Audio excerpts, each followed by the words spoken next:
Il y a tellement d'infos que je m'y perds. Je trouve que c'est difficile d'y voir clair quand même. Souvent, je trouve que tout est trop superficiel. Je pense qu'il y a trop d'infos et... C'est très angoissant. La première, J'ai besoin de repères. les clés, J'ai envie de comprendre. Arnaud Royson.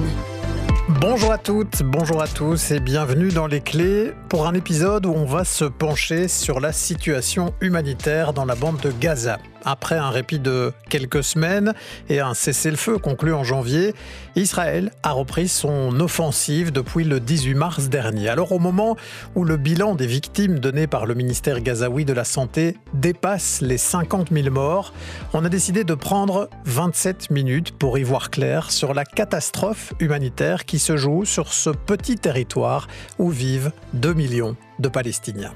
La première, les clés.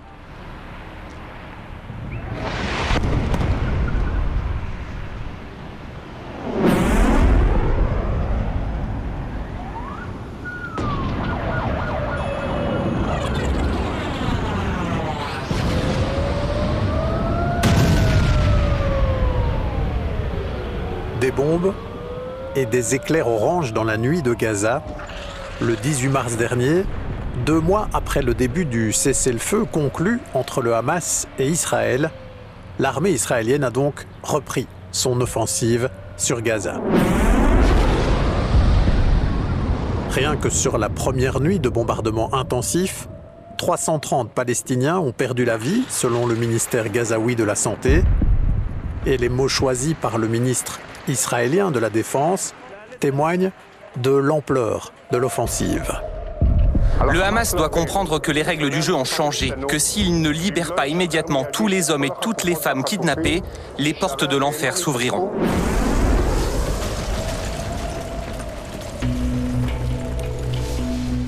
Dans le viseur des avions israéliens, des dizaines de cibles un peu partout sur le territoire gazaoui.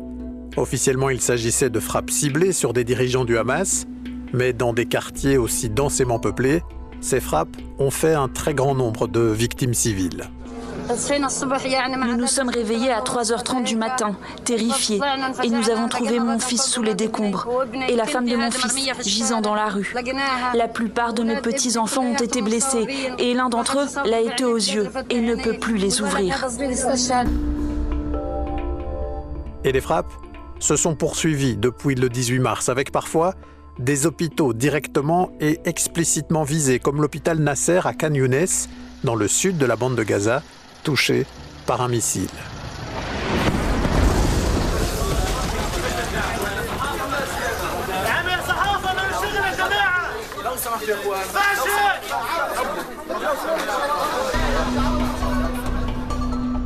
C'est un dirigeant du Hamas, soigné dans cet hôpital, qui était visé par cette frappe, comme le raconte un infirmier.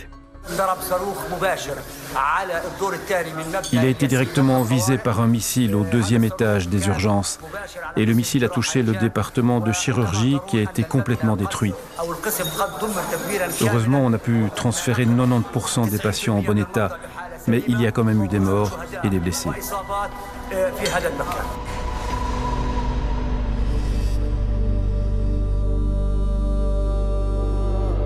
Mais pourquoi cet accord de cessez-le-feu a-t-il été brusquement rompu par Israël ?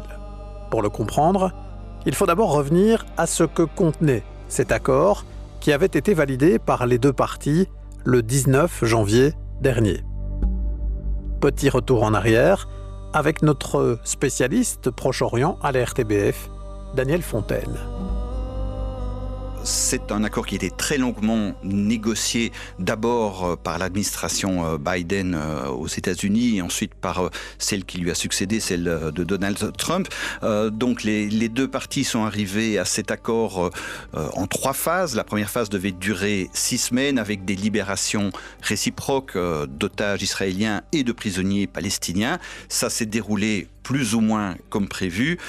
Il y a eu des incidents qui ont choqué en Israël, dans le monde entier, quand on a vu ces mises en scène du Hamas dans la bande de Gaza au moment des libérations. Pendant cette première phase devait aussi se dérouler une négociation plus précise sur le déroulement de la deuxième phase qui, lui, devait envisager une trêve de long terme entre le Hamas et Israël. En fait, ces négociations ne sont jamais arrivées pour des raisons de politique interne israélienne, manifestement. Et ces raisons de politique interne, c'est le fait que le gouvernement de Benjamin Netanyahou doit sa survie à des formations d'extrême droite très va-t-en-guerre. Dès lors, quand Donald Trump avait fait pression sur Benjamin Netanyahou en janvier dernier pour qu'il accepte le cessez-le-feu, le Premier ministre israélien l'avait fait de très mauvais gré et surtout, cela lui avait coûté politiquement. Ça lui a coûté politiquement parce que dans sa coalition gouvernementale, il y a deux partis d'extrême droite et ces deux partis d'extrême droite étaient opposés à cet accord en 3 phases. Un des deux partis a d'ailleurs quitté la coalition. Itamar Ben-Gvir est parti. L'autre parti dirigé par Bezalel Smotrich est resté. En tout cas, durant la première phase, mais il a toujours dit, si la seconde phase commence, à ce moment-là, je quitterai le gouvernement parce que je ne peux pas supporter qu'on interrompe cette guerre tant que le Hamas n'est pas totalement éliminé. Et donc, si Benjamin Netanyahou acceptait et entrait dans la deuxième phase de l'accord, eh bien, il risquait de faire tomber sa coalition.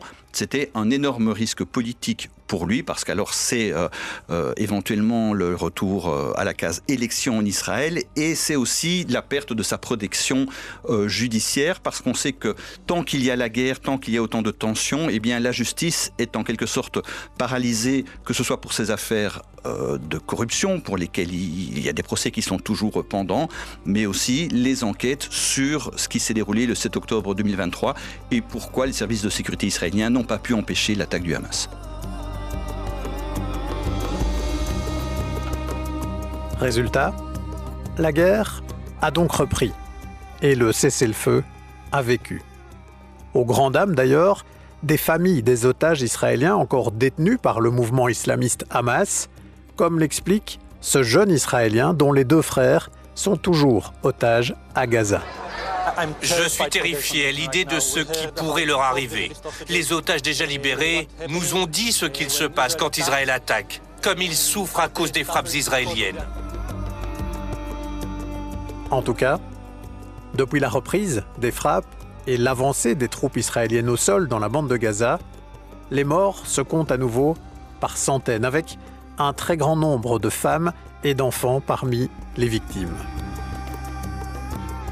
Depuis le début de l'offensive consécutive aux attaques du 7 octobre, le ministre gazaoui de la Santé tenu par le Hamas estime désormais qu'on a passé la barre des 50 000 morts. Et c'est précisément de la situation humanitaire à Gaza que nous allons parler à présent.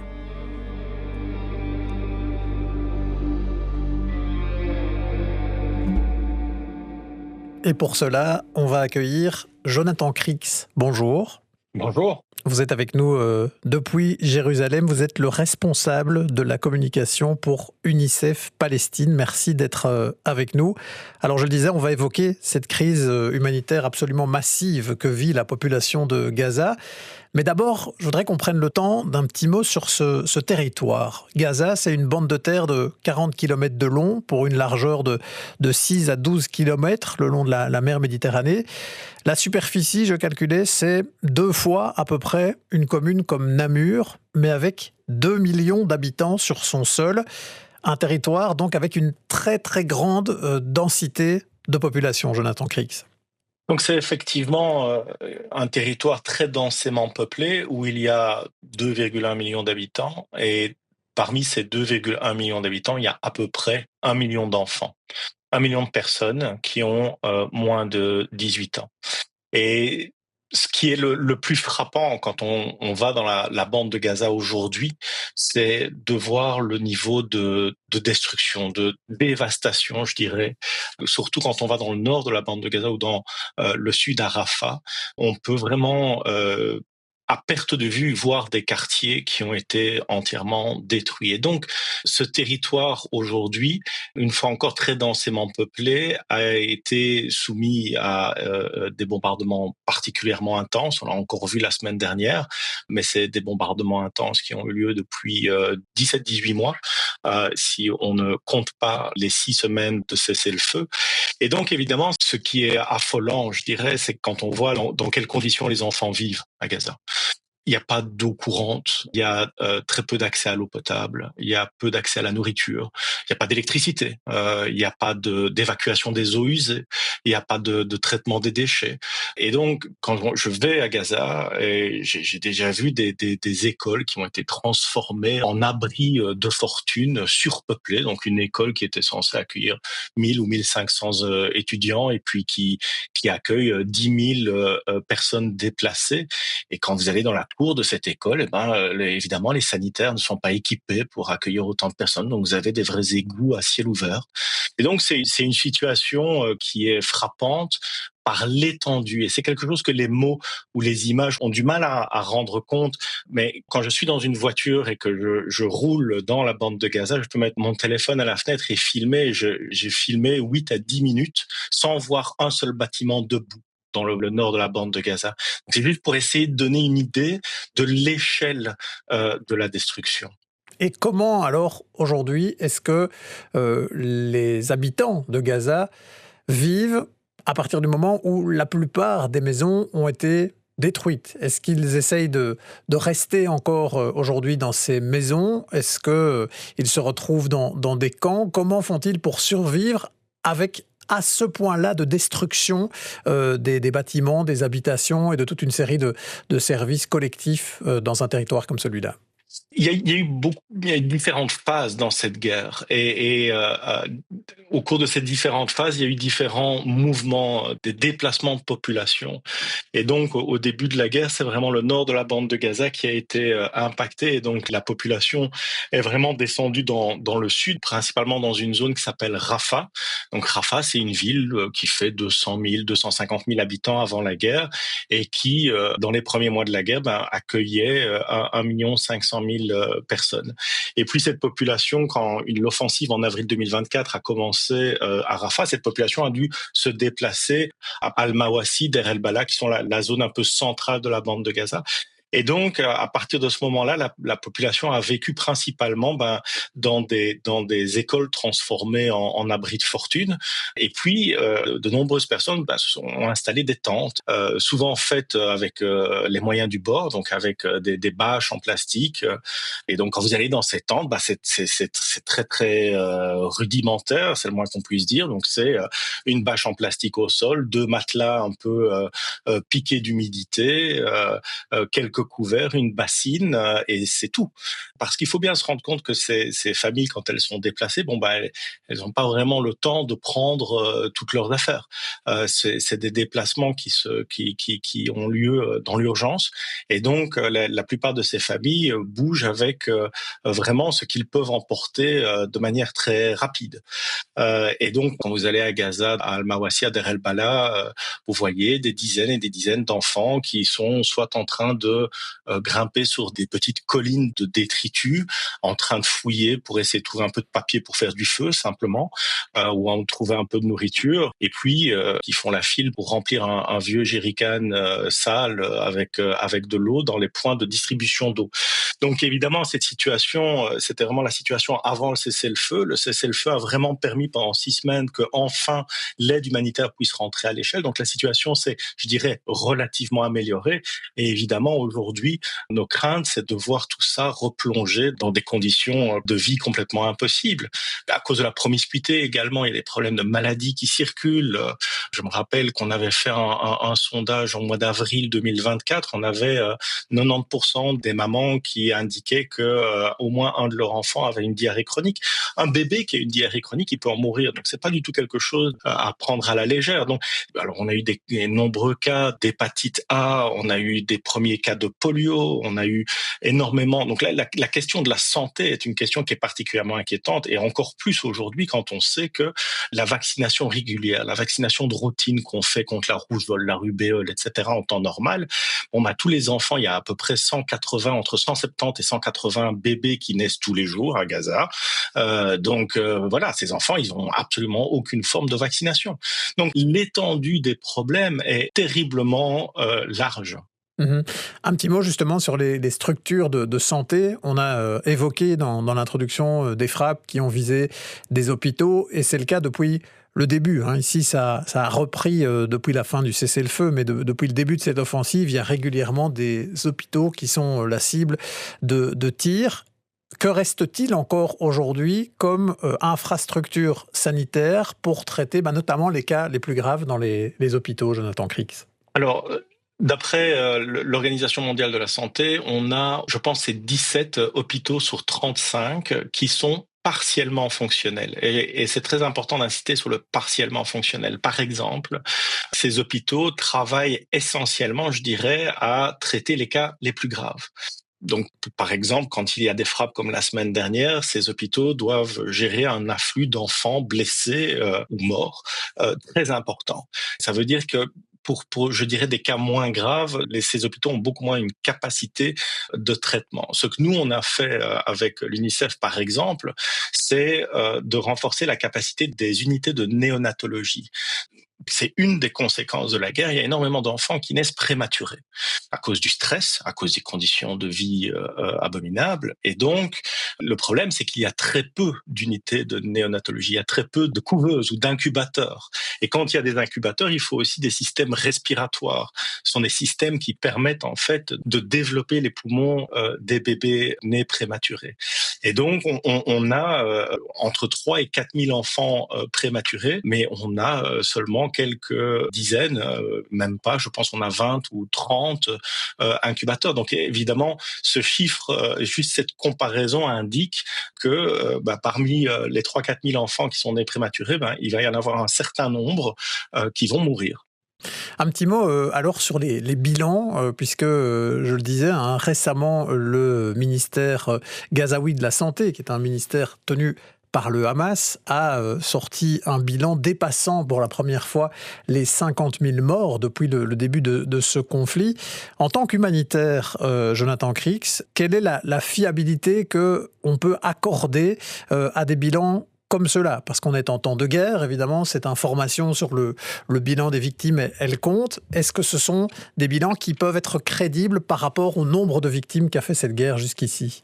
C'est effectivement une situation qui est très compliquée parce que la manière dont les morts sont comptés, c'est souvent centralisé dans les hôpitaux. Et comme je le disais, le système hospitalier, le système des soins de santé dans la bande de Gaza ne fonctionne pas. Nous, on utilise toujours le fait qu'on mentionne la source, et pour le moment, on a plus de 15 000 enfants qui ont été tués selon le ministère de la Santé palestinien.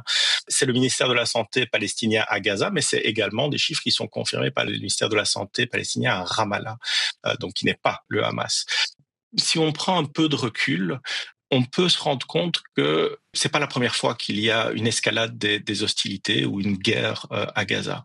Et si on prend par exemple les chiffres qui étaient annoncés par le ministère de la Santé palestinien en 2014 ou en 2021, ce sont des chiffres qui en fait, dans les rapports des Nations Unies qui ont été publiés par la suite, étaient relativement proches. Les chiffres sont donc considérés comme fiables. Et même s'ils sont régulièrement contestés par le gouvernement israélien, les différentes ONG actives sur le terrain à Gaza, ainsi que plusieurs agences de l'ONU, considèrent que le recensement des victimes qui est fait par le ministère de la Santé gazaoui est proche de la réalité. Et si ce macabre recensement doit se faire dans des conditions sanitaires très précaires, les fonctionnaires du ministère continuent pourtant de collecter l'information au quotidien est de tenir à jour un fichier consignant tous les décès au nombre de plus de 50 000 aujourd'hui, dont plus de 15 000 enfants. Je pense que c'est hier ou avant-hier, le ministère de la Santé palestinien a publié les noms, les dates de naissance et les dates de décès de plus de 15 600 enfants dans la bande de Gaza. Et j'ai parcouru ce document, c'est un document qui fait 440 pages. Et sur les 29 premières pages, ce sont que des enfants entre 0 et 1 an. Voilà, je pense que il n'est pas possible de faire des vérifications en temps réel. Je pense que ce qui serait vraiment fondamental, c'est que des experts extérieurs, des journalistes internationaux puissent rentrer dans la bande de Gaza et puissent aussi témoigner peut-être de la situation qui se passe là-bas, ce qui n'est pas le cas depuis le mois d'octobre 2023 et qui était le cas auparavant. Eh bien justement, les journalistes, on va en parler parce qu'il n'y a pas de journalistes de grands médias internationaux qui peuvent rentrer aujourd'hui dans la bande de Gaza. Les journalistes qui travaillent, ce sont des journalistes palestiniens dans des conditions absolument déplorables et extrêmement dangereuses pour leur santé. Plusieurs journalistes sont morts encore récemment. On va parler du cas de l'un d'entre eux, notamment en compagnie de Sarah Pousset. Hossam Chabat travaillait pour la chaîne en continu d'Al Jazeera. Ce lundi, il se trouvait dans une station-service du nord de la bande de Gaza, assis dans sa voiture. Sur le pare-brise, on lit en grand le mot TV ainsi que le logo d'Al Jazeera. Et pourtant, vers 15h30, un drone israélien cible l'arrière de sa voiture. Son corps est retrouvé à quelques mètres du véhicule. Il avait 24 ans. Sur les réseaux sociaux, ses collègues partagent les derniers mots qu'il avait préparés, lucides sur son avenir. Si vous lisez ceci, ça veut dire que j'ai été tué, probablement pris pour cible par les forces d'occupation israéliennes. Ces 18 derniers mois, j'ai consacré chaque instant de ma vie à mon peuple. J'ai documenté les horreurs dans le nord de Gaza, minute par minute, déterminé à révéler au monde la vérité qu'il tentait d'enfuir. Chaque jour était une lutte pour la survie. J'ai tout risqué pour rapporter la vérité et maintenant, je trouve enfin le repos. Quelque chose que je n'avais pas connu ces 18 derniers mois. Quelques heures plus tôt, c'est Mohamed Mansour, journaliste pour la télé du djihad islamique Palestine Today, qui est tué dans une frappe dans le sud du territoire. Les deux hommes viennent allonger la liste des 206 journalistes déjà morts depuis le début de cette guerre, faisant tristement de la Palestine le pays le plus dangereux au monde pour les journalistes selon Reporters sans frontières. Durant les 3 premiers mois de la guerre en 2023, un journaliste a été tué presque tous les jours.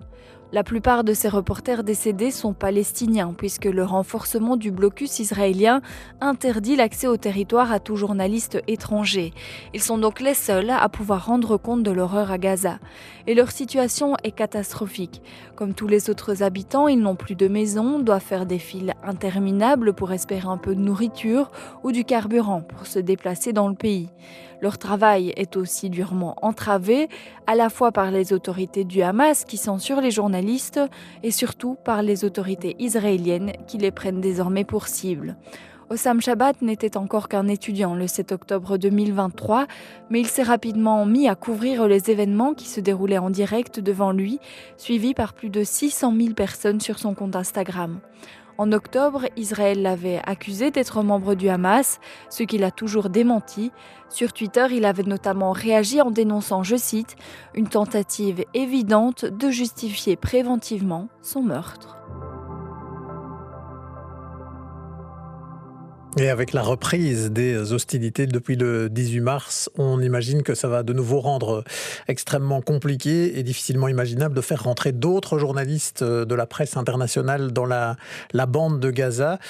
En un mot, Jonathan Crix, la reprise des hostilités depuis le 18 mars, la fin de ce cessez-le-feu au bout de seulement 6 semaines, c'est tout un espoir, j'imagine, qui s'écroule aussi pour la population sur place de pouvoir retrouver un semblant de vie normale. Oui, c'est absolument terrifiant et très rapidement, je veux juste insister sur le fait que on continue de travailler sur le terrain. C'est très très difficile, c'est dans des conditions particulièrement dures pour la population, pour les humanitaires. Mais ce qui est vraiment fondamental de souligner, je trouve, c'est que tous les enfants de la région ont souffert et continuent de souffrir de ce conflit. Ce qui s'est passé le 7 octobre est absolument abominable et il faut absolument que les enfants, où qu'ils soient dans cette région, puissent reprendre une vie normale. Et s'il y a encore un tout petit peu d'espoir que ce cessez-le-feu soit remis et qu'on puisse passer à une deuxième phase qui pourrait livrer une solution pacifique et juste pour l'ensemble de la population ici, c'est vraiment ce qui devrait se dérouler parce que très objectivement, tous les humanitaires qui sont allés à Gaza sont unanimes. On a vu beaucoup trop de souffrance ici en Israël, au Liban et ailleurs.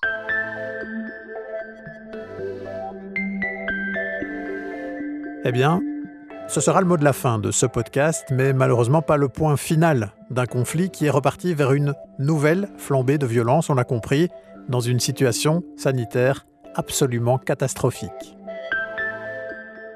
Merci à Jonathan Kriegs de nous avoir éclairés sur cette situation. On rappelle que vous êtes le responsable communication d'UNICEF Palestine, raison pour laquelle on a surtout parlé du sort des enfants dans cet entretien. Merci aussi d'avoir suivi et d'être de plus en plus nombreux fidèles au rendez-vous des clés.